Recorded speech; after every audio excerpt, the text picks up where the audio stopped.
We would like to present this Service to Youth Award to Joel I. Plummer. I am also an academic advisor at Rutgers, and one of his former students, who is currently a first-year student, I knew she was from Plainfield. I said, how did you like Plainfield? She said, I loved it. The source of my inspiration was Mr. Plummer. He gave her courage. He helped her a lot, and that is Tiffany Collins. I don't know if you remember her. She speaks very highly of Joel. So we're going to present this award to Joel for his commitment and dedication to the youth of Plainfield. Frontiers International Plainfield Area Club presents the Frontier Service to Youth Award to Joel Plummer for your extraordinary and dedicated service to the youth of Plainfield, New Jersey, January 15, 2007. And I hope you take some time to read his bio, because you need to read that last line, which epitomizes him. Teaching is not a job, but rather a lifestyle, in which teaching is not work, but rather the very purpose of living. Joel I. Plummer.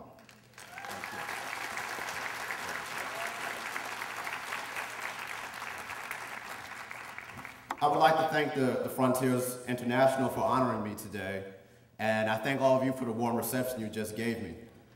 When I reflect on my life, it becomes clear that of the many reasons why I'm standing before you today, probably the most profound is that I'm horrible at math.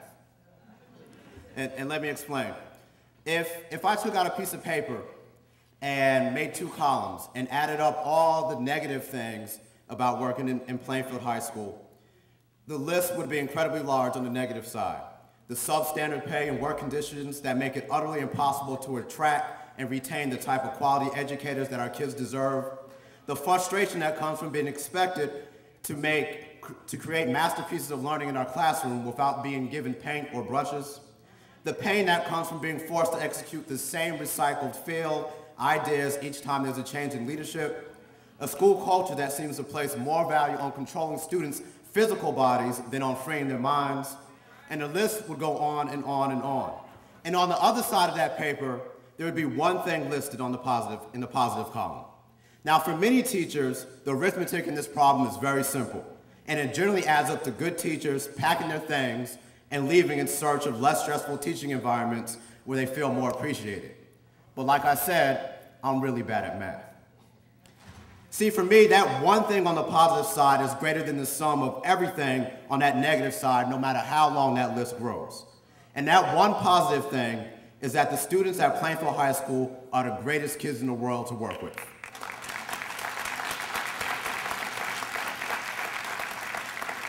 And what makes them great is that they're really bad at math too. Because if you added up all the obstacles standing in the way of my kids getting a quality education, homes where they're abused physically and mentally by family members, parents with substance abuse problems that in fact force teenagers to become the mothers and fathers of their younger siblings instead of their sisters and brothers, kids that can't participate in sports or extracurricular activities because at the age of 15, they are the financial head of their household.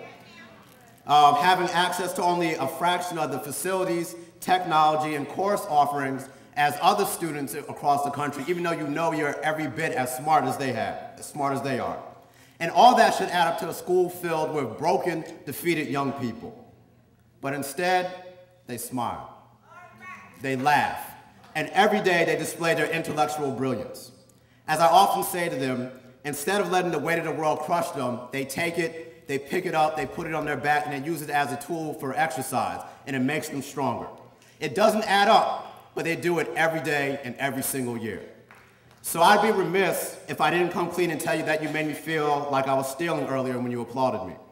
I'm a very ordinary individual that has simply been motivated by some extraordinary kids. Whatever applause you gave me is rightly the property of the past and present students of Plainfield High School. It is they who singularly balance out all that is frustrating and painful about my work. And before I leave you, I have to acknowledge one more person that makes the negative side of that sheet null and void. I have a fantastic support system with my parents, my mother who's has been a kindergarten teacher at Jefferson for many years, and my father who's a dean at Rutgers for many years as my base. But throughout my adulthood, there's no one in my personal life that is more responsible for me being here today than my wife, Danielle.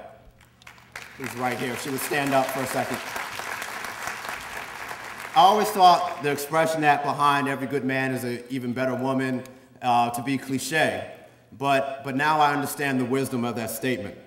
And the reason she's behind me is not because I'm superior, but because so often I grow weary, I fall, and I need her strength behind me to catch me, straighten me out, and to push me back in the race. So I couldn't do any of this without her. And also, all the extra hours I put into my students comes at the expense of spending time with her. And she has graciously shared her husband with the city of Plainfield, and I just want her to know that her sacrifice has not gone unnoticed. So again, thank you to all the members of Frontiers International, and thank you for giving me a few minutes of your time. God bless.